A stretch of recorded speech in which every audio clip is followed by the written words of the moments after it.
You're not getting any of tonight's pot roast. Here, eat this instead. Here you go.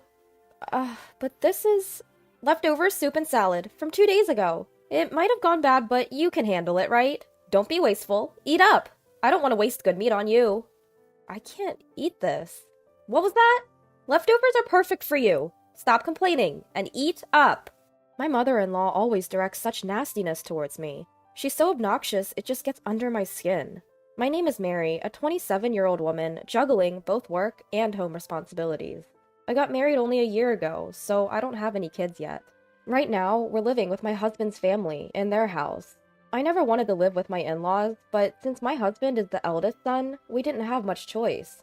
I thought it was ridiculous to live with my in-laws in this day and age, but both my husband and my mother-in-law hold on to old-fashioned values. Moreover, my father-in-law is no longer with us, and my husband expressed his concern for his mother. I have no idea what he's worried about. She's still so full of life. My brother-in-law is single and working overseas, so I guess that's just how it has to be. But I still hate it. Now, even my husband has started being mean to me, following in his mother's footsteps. He never said anything mean before we got married, but his attitude changed drastically. I feel deceived. He's always acting superior, and he always yells at me. It gives me a headache. Hey you! Why is my shirt so wrinkled? Huh? Is it wrinkled? Yeah, I'll be embarrassed at work like this. Can't you even iron properly? Why can't you do something so simple? No, I did iron it. Your properly is not proper at all. Realize that. What a useless wife you are. That's so mean. You don't have to say it like that. Are you talking back to me? Your face is as wrinkled as this shirt, and you're annoying. Seriously, you look older than you are. It's a turnoff. Oh, really?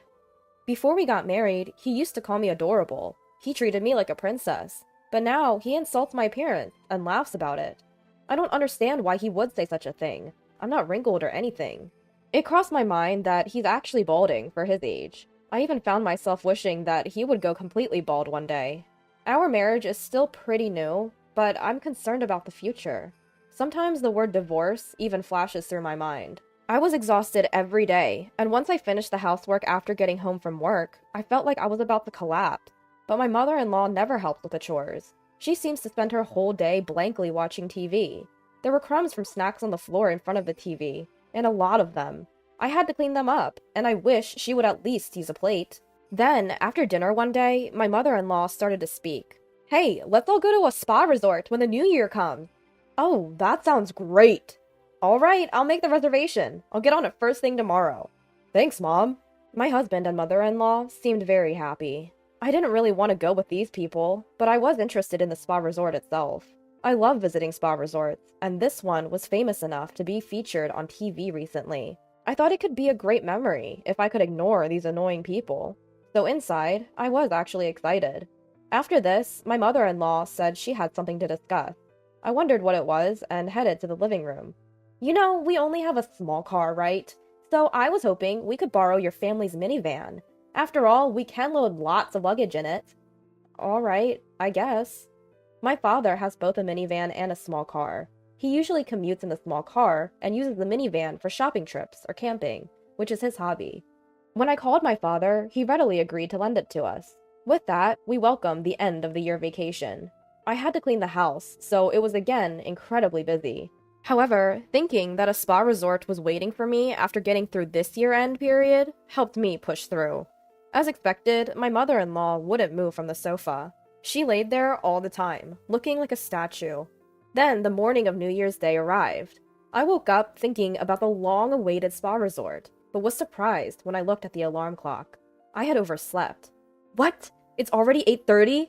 But David isn't here. Why? My husband, who should have been sleeping next to me, wasn't there either. I thought he might be in the bathroom, but he wasn't. Huh? Where is everyone? Did they go somewhere? I peeked into my mother-in-law's bedroom, but she wasn't there either. I began to wonder if they left without me. In a panic, I checked my smartphone. I always charge my phone in the living room before going to bed. There was a text notification on my smartphone. It was from my mother-in-law. We're going to have fun! We never booked a place for you. You can spend a lonely New Year. It's okay if the bride doesn't come. So my mother-in-law never intended to take me with them from the start. And she planned to enjoy it with my husband. I was really sad. At the same time, I was also very angry. It's terrible to deliberately stop my alarm clock to make me oversleep. And I suspect the reason she made me drink a lot of alcohol the night before was to make me pass out. I regretted drinking that much. Although it's a relief that she didn't drug me, I was irritated about her pushing drinks on me. Well, there's nothing I can do, even if I get angry. So I decided to enjoy myself alone, at home. I really wanted to go home to my parents, but they're also away on a trip by plane, so it's pointless to go back. So I ordered a pizza for delivery that day, and spent a lonely day. Then my mother-in-law and husband returned from their trip. They had broad smiles on their faces. It was so fun! It was the best! I want to stay there again. Of course, without you, Mary. Here, this is a souvenir. What is this?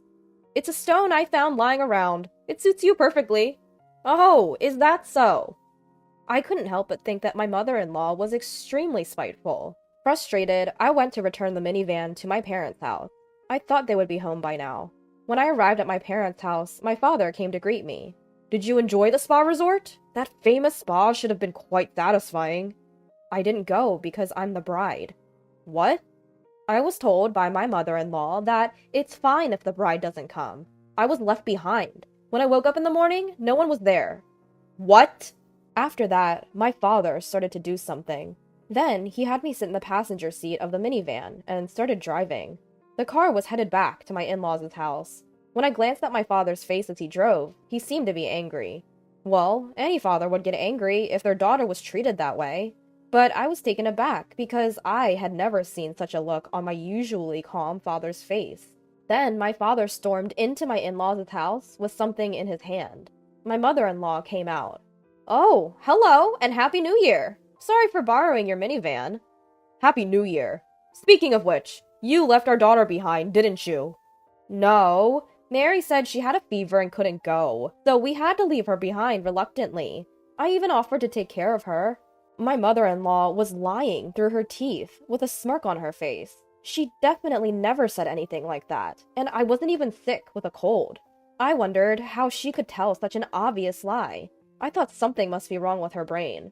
Oh, really? But our daughter said she was left behind. She told us she received a message on text saying, "It's fine if the bride doesn't come."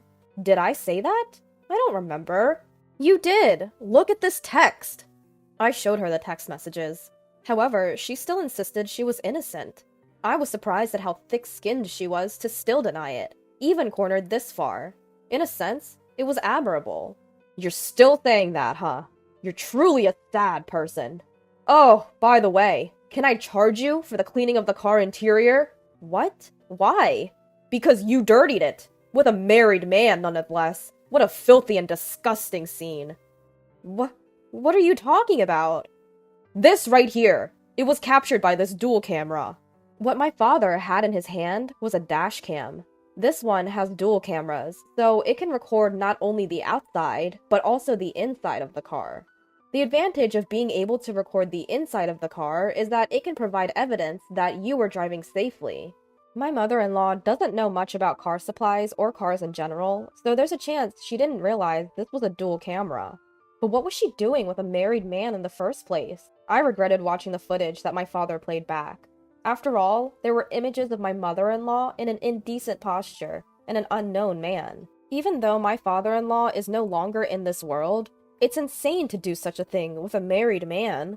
And what on earth was she doing in our family car? This was on the exact day you borrowed the car. Ugh, how disgusting. Wait! This doesn't mean we were doing anything dirty. It's not something perverted. My mother-in-law was in a panic, fumbling and stammering on the spot. Tears welled up in her eyes. She was on the brink of crying. I found myself curious and somewhat amused about when she would finally break down. Maybe I'm being cruel, but after all the time she tormented me, she deserves this much. I couldn't be sympathetic or kind to someone like her. Then, she began making pathetic excuses. Her reasoning was all over the place. It was clear she was flustered. Yet, she was desperate to defend herself. Suddenly, my father pulled another item from his pocket. It was a photograph.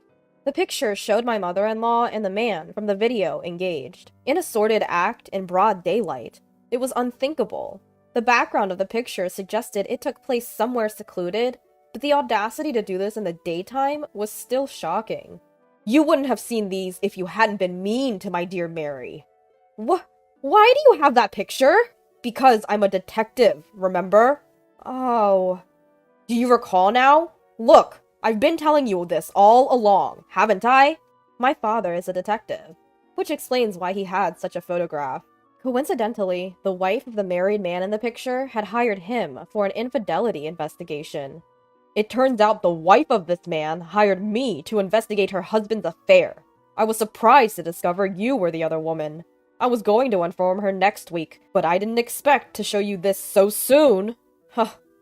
No, I'm innocent. I was just forced into an unpleasant situation. I am not at fault. Please, don't tell his wife. It was against your will, was it? You seem to be enjoying yourself. We also have video footage of you whispering sweet words to the man. Do you want to see it? I'm sorry. My mother-in-law collapsed to her knees and burst into tears. I watched her in a pitiful state, with a cold glare. Sensing the unusual situation, my husband arrived. I had run out of patience with him too, and I proposed a divorce. I've had enough. I want to end this. Let's get divorced. What? I'll go crazy if I stay in this horrible family any longer, so I'm leaving.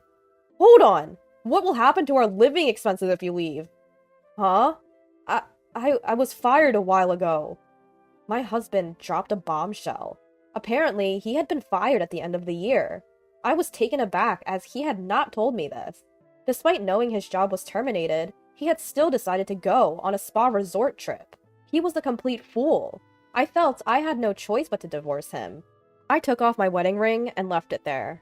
My husband desperately tried to stop me. Wait, can't you forgive me for not taking you on the spa resort trip? It's not just about the trip. I don't want to be with you or your mother anymore. If you want to live with your mother that much, then go ahead, you mama's boy. Please wait. Don't go. I got a lawyer and proceeded with the divorce. My ex-husband seems to be having trouble managing his living expenses now that I'm gone. I thought he should find a new job quickly, but having been fired from his last job for theft, he'll probably struggle to find a new one. His previous company had fired him because he had been caught stealing. Apparently, they decided they couldn't trust him and didn't need someone like that. Unsurprisingly, the wife of my mother-in-law's lover demanded compensation for the affair. She ended up spending all the money left by my father-in-law to settle the payment. I haven't seen my ex-husband or ex-mother-in-law since, but I imagine they're probably living a hard life.